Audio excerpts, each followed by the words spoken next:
Bismillahirrahmanirrahim. Assalamualaikum warahmatullahi wabarakatuh.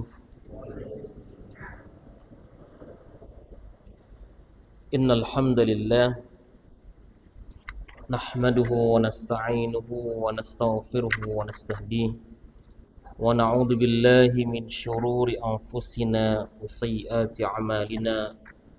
من يهده الله فلا مضل له ومن يضلله فلا هادي له أشهد أن لا إله إلا الله وأشهد أن محمدا عبده ورسوله لا نبي بعده اللهم صل على سيدنا محمد وعلى آله وأصحابه ومن تبعهم بإحسان إلى يوم الدين أما بعد فقال الله تعالى في كتابه الكريم يرفع الله الذين آمنوا منكم والذين أوتوا العلم درجات وقال النبي صلى الله عليه وسلم من سلك طريقا يلتمس فيه علما سهل الله له به طريقا إلى الجنة.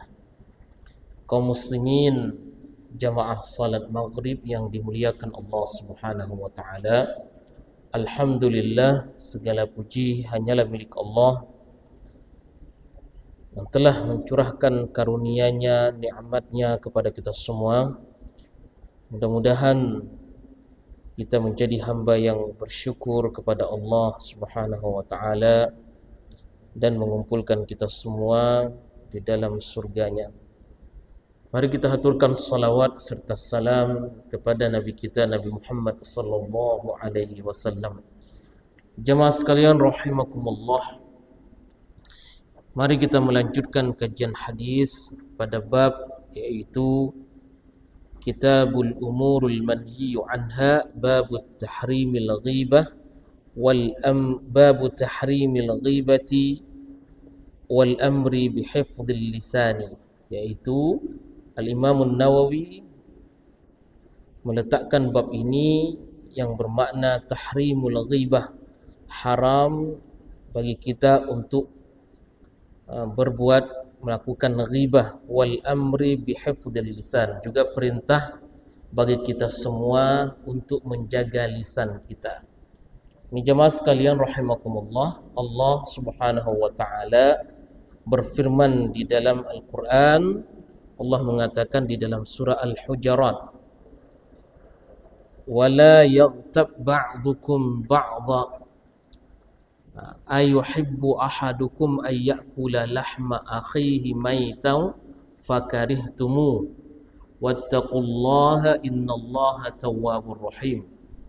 Sebelum ayat ini Allah Subhanahu wa taala berfirman juga, wala yaskhar qaumun min qaumin asa ayyakunu khairan minhum wala nisa'un min nisa'in asa ayyakunna khairan minhunna wala talmizu anfusakum wala tanabazu bil alqab bi'sal ismul fusuq ba'dal iman.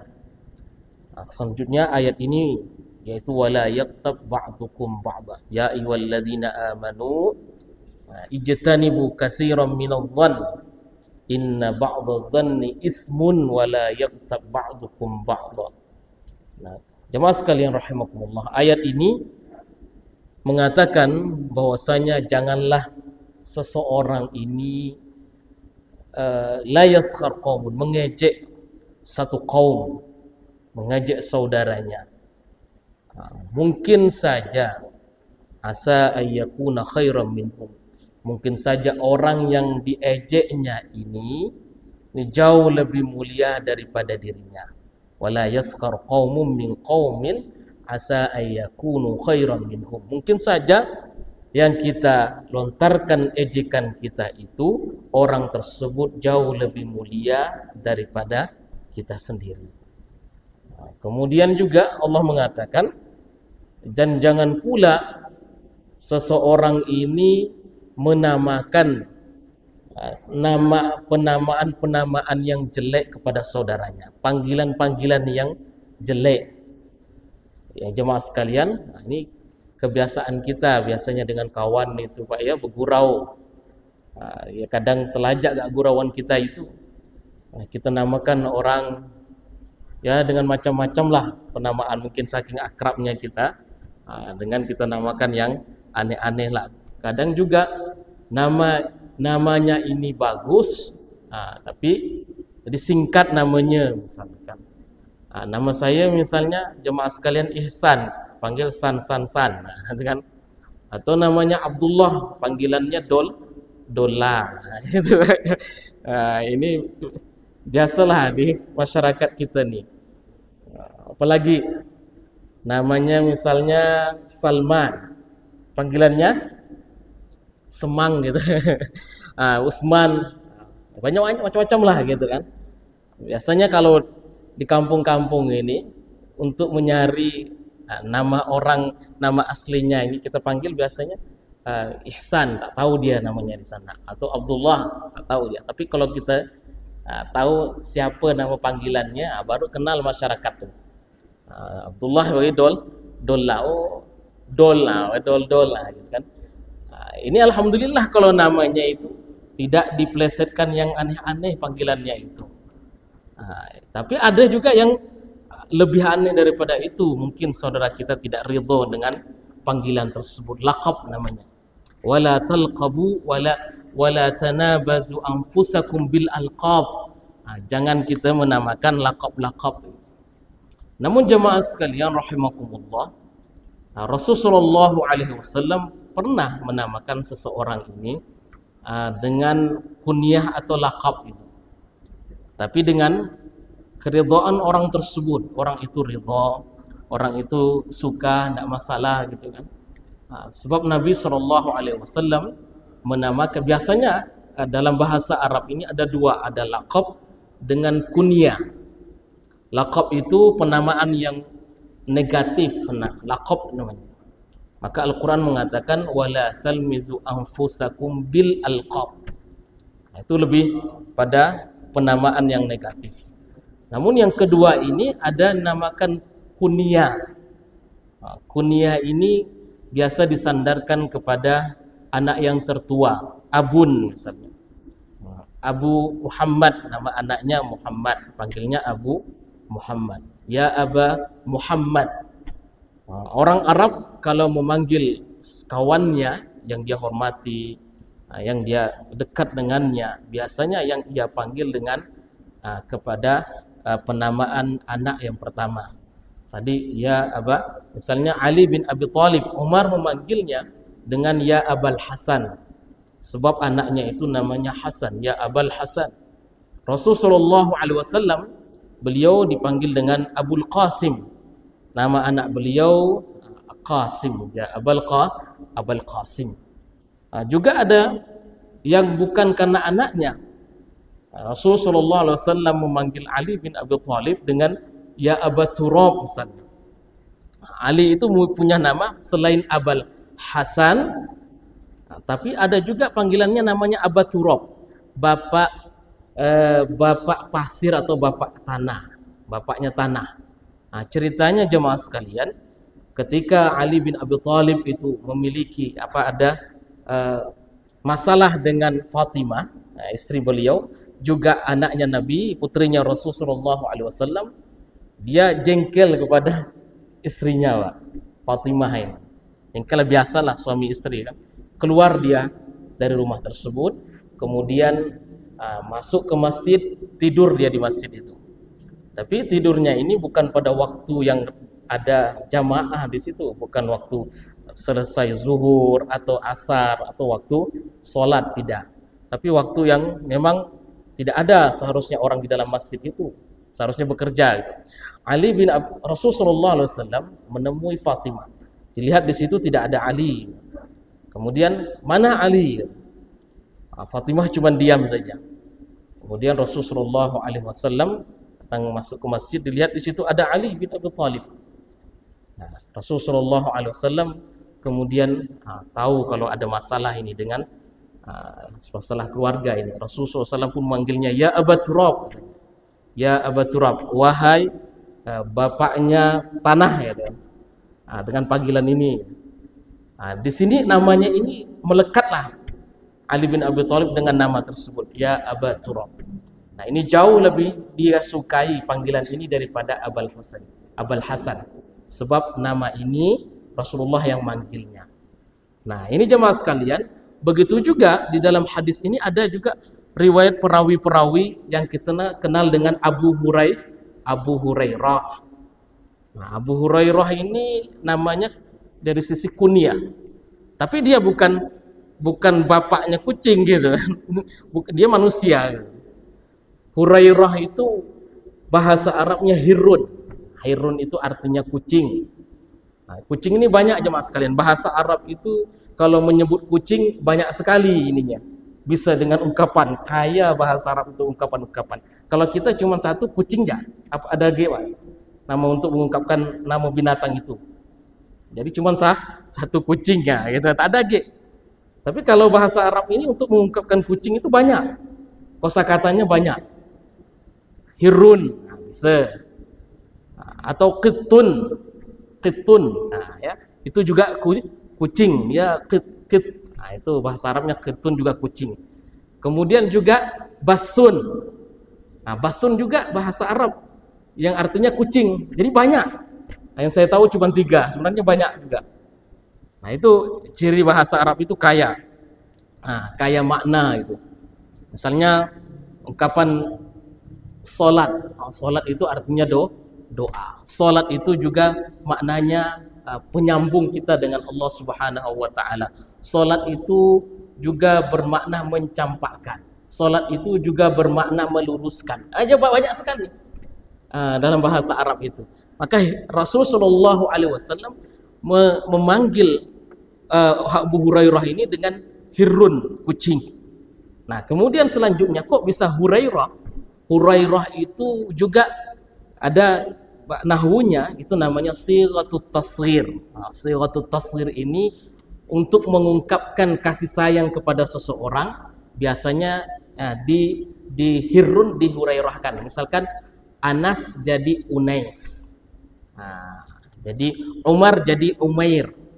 Ya Umar. Kalau Umar kan lebih kesannya sangar gitu kan. Umar, Hasan, ya Hasan.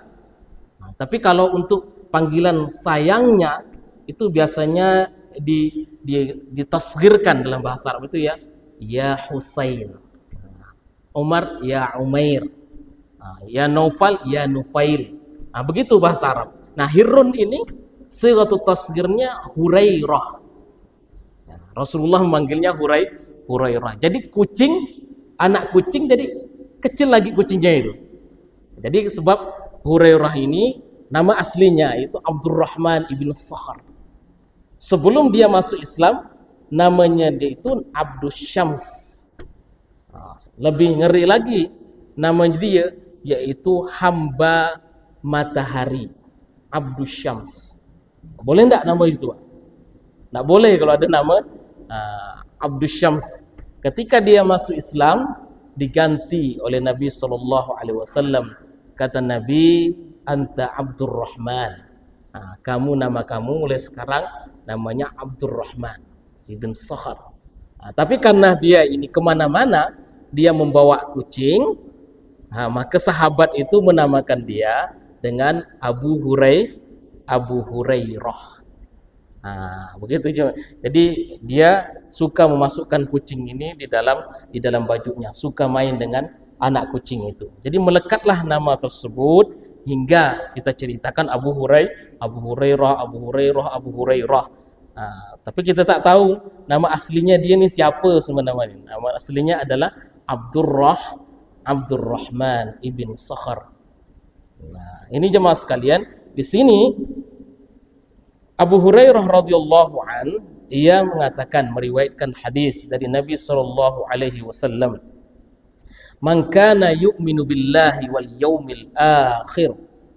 Barang siapa dia ini beriman kepada Allah dan Rasulnya, beriman kepada Allah dan hari akhir, falyakul khairan aw liyasmut. Hendaklah dia berucap dengan ucapan yang baik atau dia diam. Hadis ini muttafaqun alaihi wa hadza sarihun fi annahu yanbaghi alla yatakallama idza kana al-kalamu khairan.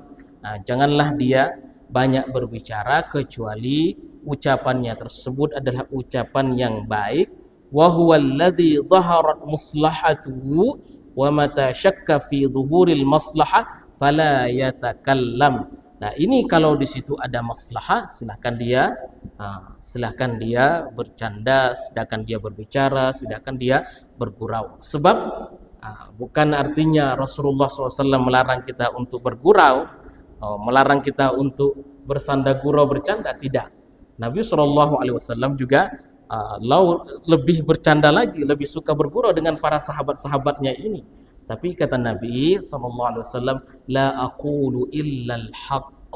Saya ini tidak akan berucap kecuali yang benar. Nah, ada salah seorang wanita itu datang kepada Nabi SAW. Ya Rasulullah, apakah saya ini masuk surga ya Rasulullah?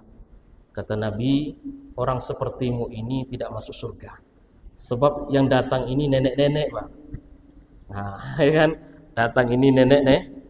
Orang seperti ibu ini tidak akan masuk surga, katanya.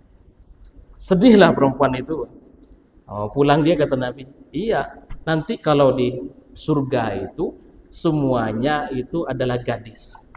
Kalau nenek di sini, tak ada nenek-nenek itu di surga, semuanya jadi gadis. Jadi Rasulullah SAW juga bergurau seperti itu. Juga Nabi, ada seorang perempuan mengatakan, ya Rasulullah, suamiku ini dan itu, kata Nabi. Oh, suamimu itu yang matanya warnanya putih ya? Putih katanya. Bingung dia, putih apa enggak? Langsung pulang dia, ngecek tengok mata suaminya itu, apakah ada putihnya apa enggak? Putih. Suaminya bilang, wahai celaka kau, memang yang namanya mata itu pasti ada putihnya. Jadi Nabi pun bercanda seperti itu. Jadi banyak sekali kisah Nabi SAW melontarkan candaannya kepada para sahabat-sahabat Nabi SAW. Tetapi candaannya tersebut bukan yang bohong. Kemudian jemaah sekalian rahimani wa rahimakumullah, selanjutnya dari Abu Musa radhiyallahu anhu qala, qultu ya Rasulullah, saya katakan kepada Nabi, ya Rasulullah, ayyul muslim afdal? Muslim apakah yang paling baik? Seperti apa menjadi muslim yang baik itu? Bagaimana? Kata Nabi, man salimal muslimuna min lisanihi wa yadihi, yaitu seorang muslim yang bisa menjadi orang yang paling aman, jadi memberikan rasa aman kepada saudaranya, baik dari sisi lisannya maupun tangannya. Jadi lisan ini bahaya sekali kata Nabi, barang siapa yang mampu menjaga, menjamin dirinya, dua saja katanya, mampu menjamin lisannya ini, kemudian juga kemaluannya, antara lihya itu kumis dan jenggotnya ini, yaitu maksud lisannya, kemudian antara kedua pahanya, yaitu kemaluannya, maka saya akan menjamin dia masuk surga. Jadi bahkan jemaah sekalian, kita ini kalau berinteraksi memanglah terjadi masalah dengan kawan kita. Umar pun dengan Abu Bakar seperti itu. Juga ada satu cerita Abu Dzar Al-Ghifari dengan Bilal ibn Rabah. Abu Dzar Al-Ghifari mengatakan kepada Bilal ini, kan Bilal kulitnya warna hitam sekali, dari Afrika. Kata Abu Dzar, wahai bintal aswad, wahai anaknya hitam. Wahai Pak Hitam lah, bahasa kita sekarang ini suka manggil. Kalau yang kulitnya hitam-hitam itu jadi apa? Pak Hitam gitu kan panggilannya gitu kan. Ini tidak boleh seperti itu. Ungkapan-ungkapan tersebut adalah bahaya kita. Jangan sampai kita melontarkan menamakan seorang Pak Hitam. Ini kejadiannya seperti itu, kasusnya sama. Abu Dzar ini manggil Bilal dengan Pak Hitam. Bilal tidak terima Kemudian dia laporkan kepada Nabi SAW. Kata Nabi SAW, da'ha fa innaha natinah, kata Rasulullah, tinggalkan itu ucapan-ucapan seperti itu, sebab ungkapan ini sudah basi. Kita ini bukan dilihat, kata Rasulullah SAW, la fadla li'arabin wala ajamin, tidak ada kemuliaan, baik ini orang Arabkah atas orang non-Arab. Baik itu dia ini kulitnya merah atau putihkah, hitam atau putihkah, kata Nabi, la fadla li ahmarin ala aswadin. Tidak ada kemuliaan, namun yang menjadikan seseorang itu mulia, kata Rasulullah, at-taqwa, ketakwaan dia kepada Allah Subhanahu wa taala. Takwa ini tidak nampak dari zahir seseorang itu, dari bajunya tidak, dari pecinya atau dari sorbannya tidak. Takwa itu Nabi SAW katakan at-taqwa hahuna, kata Rasulullah. Asyarahu salasah. Rasulullah mengisyaratkan 3 kali. Takwa ini ada di dalam hati kita. Nah, ini ikhwatul iman hafizani wa hafizakumullah. Maka orang yang kita lontarkan cacian, makian itu mungkin dia jauh lebih baik, jauh lebih bertakwa daripada ya orang yang mencacinya itu. Nah, kemudian jemaah sekalian, hafizani wa hafizakumullah jami'an. Selanjutnya ini juga dari Abu Hurairah radhiyallahu anhu. Ia mengatakan, innal abda, sesungguhnya seorang hamba, la yatakallamu bil kalimah, dia mengucapkan satu kalimat min ridwanillah. Nah, kalimat ini dicintai oleh Allah Subhanahu wa taala. Ucapan itu kalimat yang sederhana, kalimat yang mungkin pendek ucapannya tersebut, atau la yulqi lahu balan, kata Nabi. Dia tak sadar dia mengucapkannya itu, hanya sekedar melontarkan ucapan saja. Nah, sedangkan dia tak sadar dia mengucapkan itu. Kata Nabi, la yulqi laha balan, yang bermakna dia tak sadar dengan ucapan itu. Tapi ucapan tersebut Allah ridhai. Nah, ucapan itu Allah Subhanahu wa taala sukai. Maka wa innal abda yarfa'ullahu biha darajat. Dengan ucapan tersebut Allah angkat derajatnya. Atau sebaliknya, ada seorang hamba la yatakallamu bil kalimah. Nah, dia mengucapkan satu ucapan, tapi ucapan tersebut tadi dia juga tak sadar dengan ucapan itu, hanya sekedar dia bergurau, dia bercanda gitu kan. Biasalah kita ya, sehari-hari kita ini kita ungkapkan yang macam-macam seperti itu. Kita tak sadar, la yulqilaha balan. Ternyata ucapan tersebut Allah tidak sukai. Maka di situ Allah Subhanahu wa taala memasukkan dia ke dalam neraka. Nah, ini jemaah sekalian perlu menjadi perhatian kita semua dengan ungkapan-ungkapan, sebab dalam agama kita ini ma yalfidhu min qaulin illa ladaihi raqibun atid. La ma yalfidhu min qaulin, tidaklah satu ucapan tersebut kita ucapkan melainkan di situ ada yang mencatatnya, raqibun atid. Nah, ini jemaah sekalian hafizani wa hafizakumullah. Selanjutnya hadis yang diriwayatkan oleh Ibnu Umar, Abdullah Ibnu Umar. Ibnu Umar ini nama aslinya Abdullah. Ya, kalau kita lihat banyak sekali nama-nama Abdullah sebenarnya dalam sahabat itu.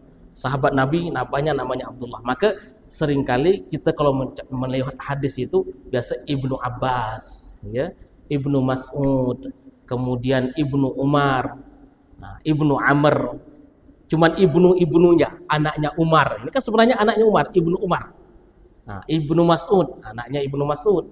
Kemudian juga ada namanya Ibnu Abbas, anaknya Abbas. Tapi kita tak tahu siapa nama aslinya nih. Sebab nama aslinya itu Abdullah semuanya. Kalau seandainya ada riwayat an Abdullah, kan?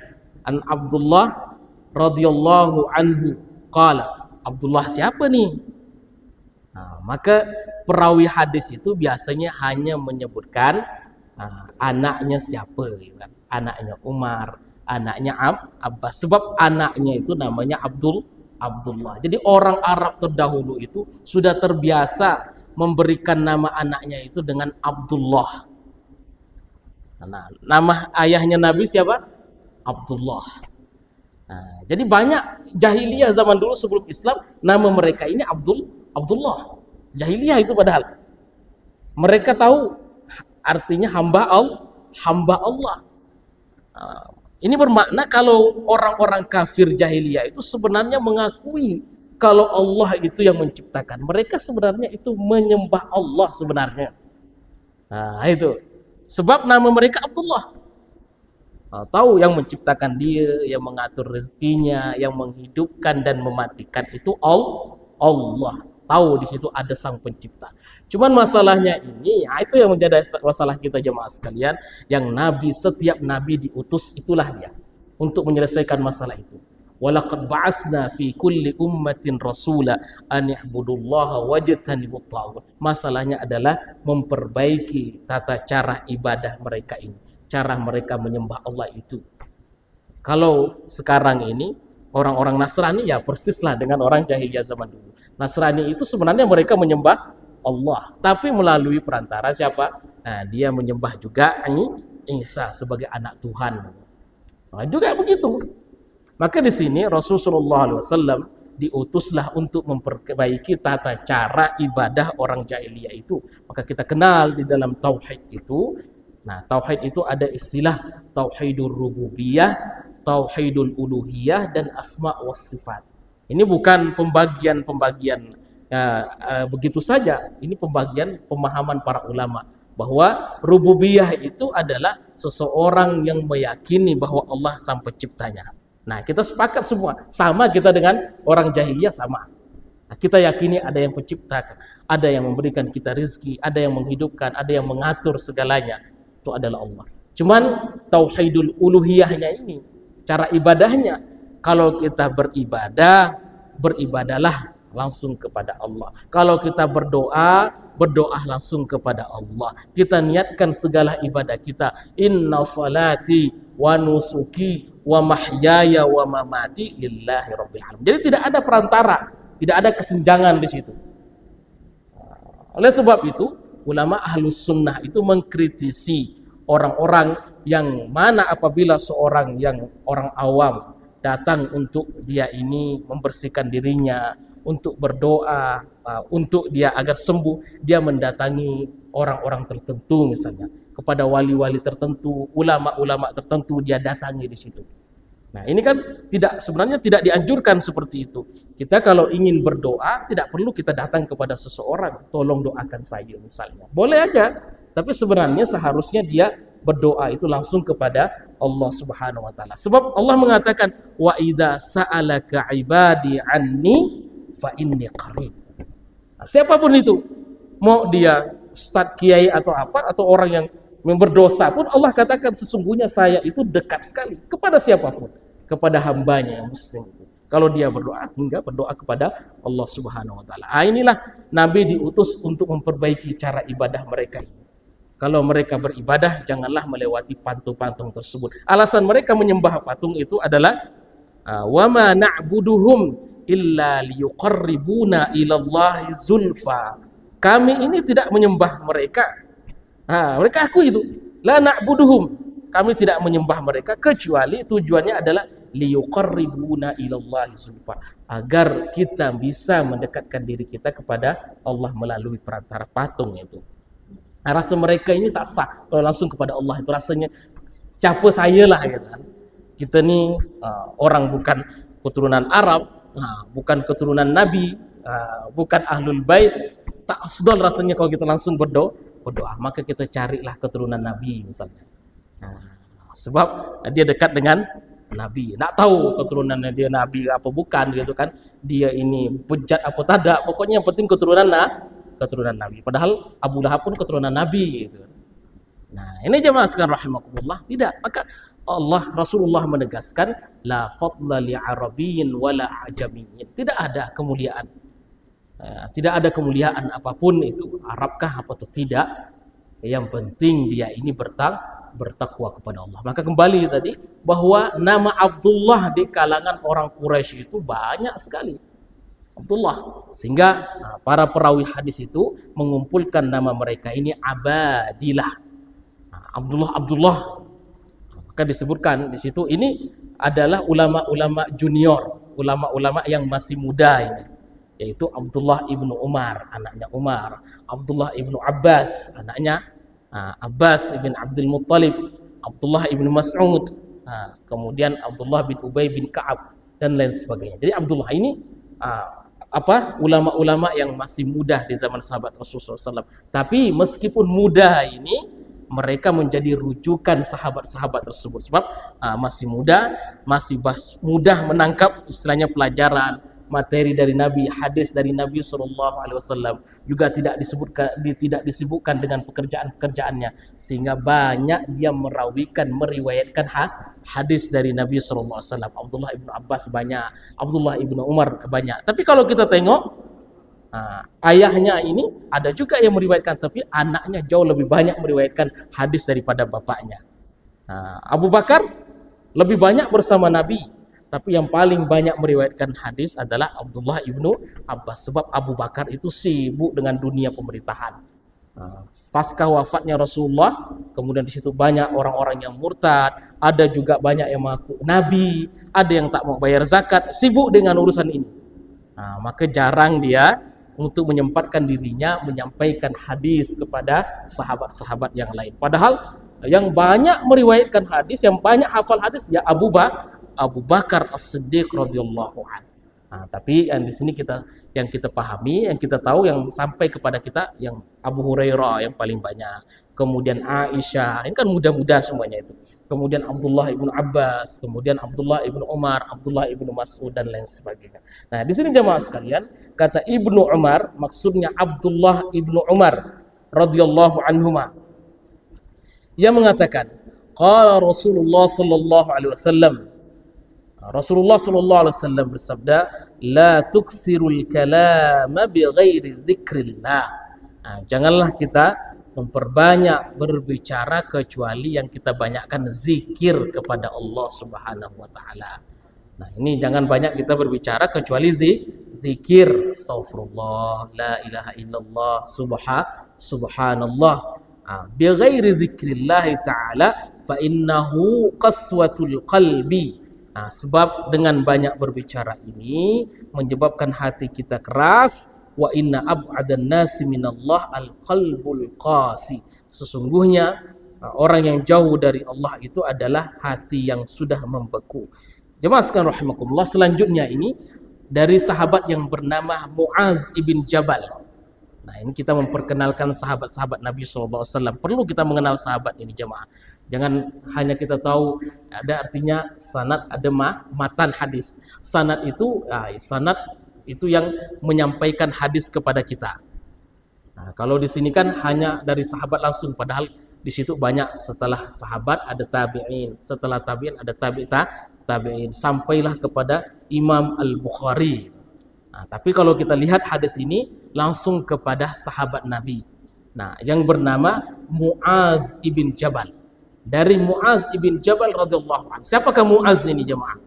Muaz ibn Jabal, kata Nabi SAW, adalah sahabat yang paling mengerti halal dan haram. Nah, sebab Nabi itu memberikan ciri khas kepada sahabat-sahabatnya ini, memberikan kelebihan sahabat-sahabat ini. Kata Rasulullah, Abu Bakar itu arhamun nas, arhamu bi ummati Abu Bakar, yang paling rahim, yang paling pengasih di antara seluruh umatku itu Abu Bakar, kata Nabi. Arham ummati Abu Bakar. Kemudian wa asyadduhu, yang paling tegas siapa Pak? Umar. Ya kan? Yang paling tegas. Sebab Umar itu tidak main-main. Kalau dia tak suka gitu kan, tak sesuai dengan syariat, melanggar syariat, tempelengnya gitu kan. Tak nengok dia ini. Abu Hurairah pun pernah kena tempeleng sama dia. Dalam riwayat itu pernah Pak, pakai sendal ya. Nangis Abu Hurairah. Lapor kepada Nabi SAW, lapor dia. Nah, ini tapi Umar bin Khattab radhiyallahu anhu, meskipun dia ini tegas, tapi kalau dia salah, dia ngaku salah. Nah, kalau orang itu lebih paham tentang agama, dia tahu, oh saya salah. Satu ketika dia, ini kisahnya, ketika dia ini ada para pemuda mendatanginya yang mereka ingin menikah di Madinah ini, mengadu kepada Umar, wahai Umar, sesungguhnya mahar di Madinah ini mahal sekali. Banyak pemuda-pemuda ini jadi bujang lapuk. Nah, di Madinah itu. Artinya bukan sekarang ya.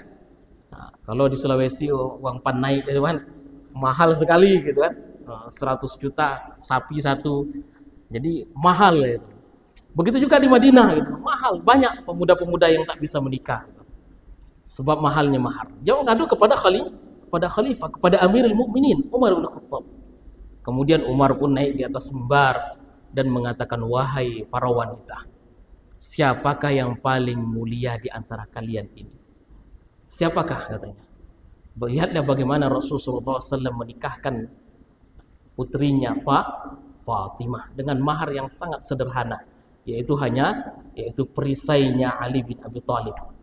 Nah, perisainya, apa namanya itu?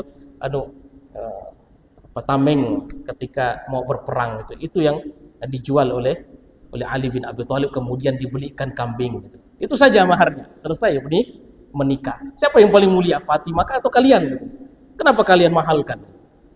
Nah, begitu selanjutnya ada seorang wanita berdiri dia, wahai Amirul Mukminin, ya Ibn Khattab katanya. Nah, sesungguhnya kau berani sekali kamu mengharamkan apa yang dihalalkan oleh Allah Subhanahu wa taala. Apa itu? Bukankah Allah mengatakan di dalam Al-Qur'an, wa in aradtum istibdala zawjin makana zawjin wa ataitum ihdahunna qintaran fala ta'khudhu minhu syai'a.